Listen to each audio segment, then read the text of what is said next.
Hello, everybody. It's your boy, the Punk Otaku Scribe here, and I want to talk Guardians 3 spoilers.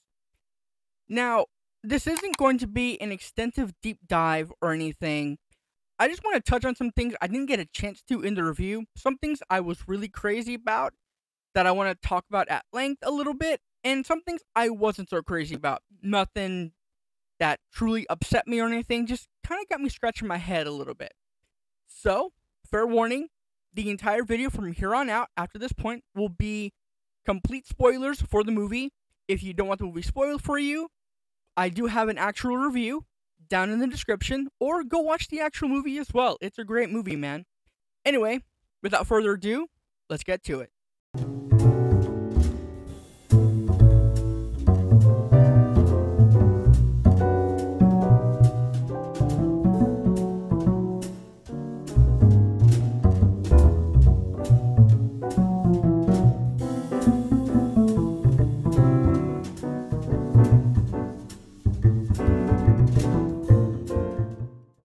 So, as much as I liked this movie, or really loved this movie, it's not perfect. I won't call it perfect.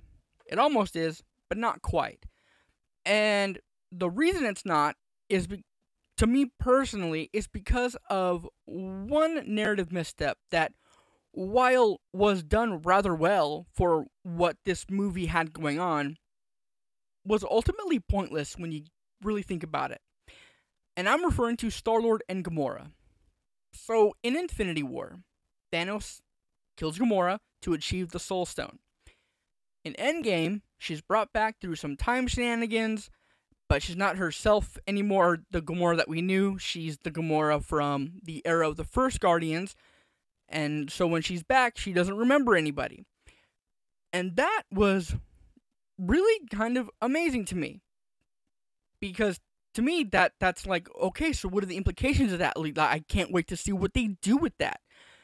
And they didn't really do much. They had the holiday special, and they didn't really sprinkle anything with Gamora there. And then in this movie, they started off almost as if it's from that point, because, I mean, it kind of almost is. Peter Quill finally seeing that aftermath. He's drunk and sad all the time, because he's sad over Gamora. And in this entire movie, he's trying to get her back, and it ends with them reconciling as friends, pretty much, where they ultimately have to decide, hey, things change, life happens, people grow apart, and sometimes you can't help that. And for what this movie had going on, it was quaint and beautiful in its own way, but that really makes her sacrifice ultimately pointless in Infinity War. Her being brought back, when you kill off a character that is so major, but then bring them back, you better have something intense coming for that character moving forward, because then ultimately you make their death pointless. And they bring her back for one movie just to end the story with, hey, people grow apart. Which I understand that James Gunn, he always planned for the Guardians movies to be a trilogy. So I understand that the Russo brothers sort of threw a wrench in his Guardian story. Makes sense, considering what they did with Infinity War and Endgame. But ultimately, as this is a connected franchise, I think they could have done well to give these characters a bit more of a satisfactory storyline moving forward. This movie, some parts of it anyway, felt like James Gunn just had to deal with the cards that he was dealt and was not consulted in anything with the Guardians when it came to the other movies. And really, that's a shame. Because as complete as the character stories feel, they feel just as incomplete. Because we haven't seen these characters, Thor, Love and Thunder notwithstanding, for almost 5-6 years at this point. So that sting of Gamora's sacrifice has stayed with us as fans since then. And I feel like this payoff just didn't really amount to much. And like I said, for what the movie had going on, it was fine. It was well done. James Gunn did what he could, but it just felt kind of flat. And I don't know. That's what really disappointed me in this movie. But that's ultimately where the negatives end for me, I think. Peter and Gamora's love story ending the way it did fell flat for me. But everything else in this movie was just amped up to an 11. With a couple of confusing narrative choices that I'll get to in a second, but this movie is a home run for me. Through and through. And my favorite part of it, which is essentially the heart of this movie, was Rocket's backstory. And I want to get into that. So, I touched on it a little bit in the review, but Rocket's backstory is really rough. It's probably one of the roughest character storylines, not in just the Marvel movies, but in general, just plain period. And I think a lot of that, well, not I think, I know that a lot of that has to do with the fact that it involves cute little furry animals. This movie does not stray away at all from the brutality of animal experimentation. Rocket's backstory begins and ends in this movie with the revelations of his past and the High Evolutionary being involved with that. He was plucked as a baby raccoon from his brothers and sisters, I assume, because there's a bunch of other little baby raccoons in this cage with him, and is being experimented on to create a brand new species of super smart animal people. And as he's getting experimented on, he meets these three friends who ultimately name themselves Floor, Teefs, and Lila. And Lila is in reference to a character from the Marvel Comics that actually is heavily involved with Rocket. And man, yeah, you see what's coming to these characters, what's coming for these characters, probably the entire time, but it doesn't lessen the blow at all. The way they portray it, the way they pull it off, is so heart-wrenching and just gut-churning. The scene where Lila, Teefs, and Floor eventually die is so intense. It was another one of those moments where I lost my breath. Bradley Cooper is voicing young Rocket in this scene. And when Lila is killed by the High Evolutionary, he lets out this, like, horrifying scream. And it's in this scene where I really saw that Bradley Cooper is really underrated as a voice actor. He doesn't get enough credit for voicing Rocket Raccoon. He really doesn't. Because this scene where he's screaming over Lila being killed is one of the first moments where I actually got really choked up. I'm getting kind of choked up thinking about it. And I sat there looking at this, and it's when I realized, wow, this. I now know what's been missing from all these recent Marvel movies. It's heart. This Guardians movie has a lot of heart, a lot of emotion, a lot of raw emotion. And Rocket's backstory is the epitome of all of that. It was so well done, really rough, and takes it a bit too far in some parts, but man, it goes for it, and it's something else. It's next level, man. I loved every minute of it. And in the scene where all the Guardians, well, most of the Guardians, are surrounding Rocket, ready to heal him back up because he's been, out of commission the whole movie via Adam Warlock nearly killing him. nearly my whole theater was silent when he goes to his, I assume, his version of the afterlife, and he sees Lila. He is finally ready to let go, and Lila's telling him, you know, what she and their other two friends have been doing and how they've been living. And he asks, "Can I come?" And she goes, "Of course you can." And while he's going to walk, she says, "But it's not your time yet." And I let out a big sigh of relief. And it was it was really where I fully realized and fully accepted that these animals in this story have better stories than some live action characters in the MCU.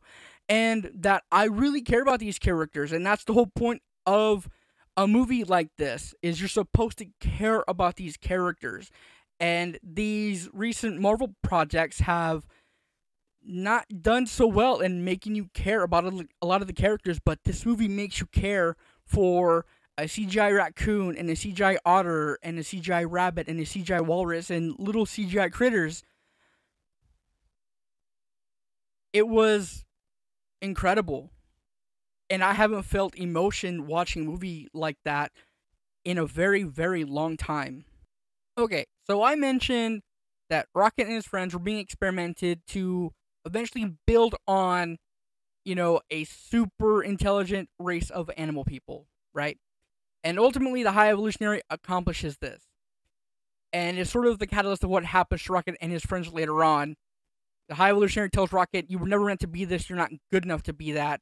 And then he kills Rocket's friends and Rocket escapes. Well, that's when we ultimately find out that in the present story, that is where the Guardians need to go to find some semblance of hope or find the thing that is going to help them rescue Rocket. And they go to this planet with these animal people, and it looks just like Earth. It looks plain. You go right outside and look at your neighborhood, it looks just like that. But it's just crazy animal people, which is sort of interesting because, it's these weird looking, people, this crazy looking race of animal people up against the backdrop of this plain looking Earth. It's visually interesting. And it's really cool, but it just gets thrown away. So the High Evolutionary just destroys the society. Just kind of as a Hail Mary to just get away from what the Guardians are trying to do. Or was that the reason? I don't know. It gets a little muddled here in the climax. It almost felt like the climax only happened because Marvel movies need to have a climax with a lot of explosions. Kinda. But yeah, this entire society is just destroyed. Nobody gets saved. The Guardians don't save anybody that's on this planet. The base of the High Evolutionaries on this in this big building that turns out to be like a big space station, and there's people on that and little critters on that. They get saved, but everybody down on the ground that isn't a main character is just dead. They're gone. And it gets kind of glossed over. No one says anything about it. And it really struck me as odd when I got to thinking about it because Rocket's backstory was sort of the lead up to the reveal, and it gets destroyed, and there's nothing said about it. Nothing about, "Oh wow, that totally makes my torture and my experiences pointless. Now I'm angry with the High Evolutionary." Rocket didn't do anything like that. It gets blown up, and then nothing is said about it. They just all escape like it's a faceless CGI city, like in any other big superhero movie that does stuff like this. It was really odd. It felt like it should have been more integral to the climax, but it wasn't. It just gets blown up because superhero movie needs stuff to blow up. So here we go, and that's it. We just move on to the rest of the climax, which is done up in space. Yeah, like I mentioned, there's some narrative stuff that had me scratching my head, and that was one of them. Maybe they'll bring it up in another movie or something. I don't know.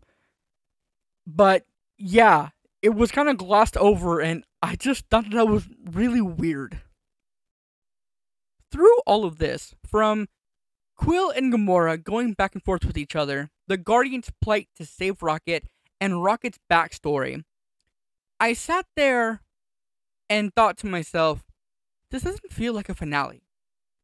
And I realized why later on when the movie started to wrap up. The Guardians definitely have a future after this. This is not the last Guardians movie. This is the last James Gunn Guardians movie. After the climax, all of the Guardians gather together. And each of them, well, not each of them, but some of them have this finality to their stories. Drax and Nebula decide to form a community to raise the kids that were rescued on the High Evolutionary's big space station thing.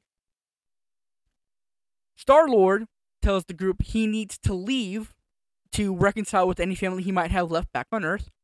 And Mantis says she has to leave because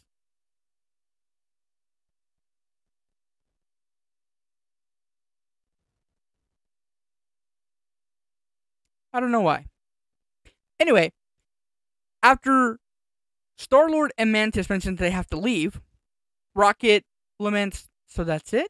The Guardians are over? And Quill says, absolutely not. If anything, the Guardians are going to still grow strong and it still needs a leader. Captain. And he appoints Rocket Captain of the Guardians, which is in line with the source material. Rocket Raccoon, at some point in the comics, did run the Guardians of the Galaxy without Peter Quill. And it's from there that I can definitely see that the Guardians have a future after this movie. In what form? When we will see that? I don't know. Could it be another movie? Could it be a series? There's no telling. But there are two post-credit scenes that sort of give an idea of what we can expect later on, or maybe not. But there's a mid-credit scene and a post-credit scene. The mid-credit scene has Rocket Raccoon, Groot, Kraglin, and one of the kids that they rescued off the ship is just a little older, about teenager age, like young teenager, maybe even a bit younger than that. And they're all talking about their favorite music artist, then a bunch of monsters show up, and they fly at them in slow motion, presumably gonna fight them, right? Then the end credit scene has Peter Quill with his grandpa. They're sitting at the table eating breakfast, talking about something mundane, and the screen fades white, and it says, the legendary Star-Lord will return. So, if they were, considering what the scene was, if there was going to be this Disney Plus show of just Peter Quill just living a normal life with his grandpa, having funny little mundane conversations like that, as a Disney Plus series, go for it, I guess. But yeah, there's a lot of source material that they can pull from when it comes to the Guardians of the Galaxy. Nathan Fillion is in this, and when I heard he was going to be in it, I thought he was going to be Richard Rider, Nova, this guy, but he's not. He's one of the villains in the movie, but he was still fun. And then, and he was a member of the Guardians of the Galaxy. Nova was, and then Adam Warlock was also a member of the Guardians. So yeah, there's a lot of possibilities, and with Adam Warlock being in this movie, and from what I can understand, his reception is fine. A lot of people seem to like him. I can definitely see them giving him a future within the Guardians franchise as it continues, where he's a part of the Guardians. But considering his power level, he's gonna be a part of the grander, like, big Avengers things. He'll, like, fight alongside or fight with Captain Marvel or something. He has more coming. But yeah, this is not the last we're seeing of the Guardians. Not by a long shot. It won't be for a while till we see them again, I bet, because this was a pretty good finale for the character stories that we saw. But yeah, we're not gonna see them, but they're not gone, not for good, definitely not. Especially with the success of this movie, its opening weekend, it beat out the Mario movie, which is insane. In its first weekend, that's crazy to me. Anyway, yeah, I'm really looking forward to see what they do with the Guardians moving forward, if they do at all. My prediction for the MCU Guardians, because they have Avengers movies planned, where of course, Kang is the big bad or what have you. I foresee a scene where they all come together, including Gamora, and it's like this big touching reunion scene, and they fight together. I really feel like that's coming. I see it.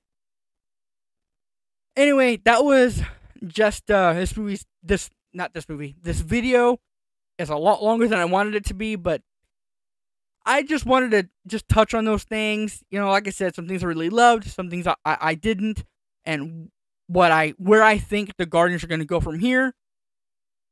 And I feel like I said quite enough. Anyway, if you like this video, hit the like button, hit subscribe if you're new, follow my socials down on the bottom. I've been the Punk Otaku Scribe, and I'll see you in the next one. Take care.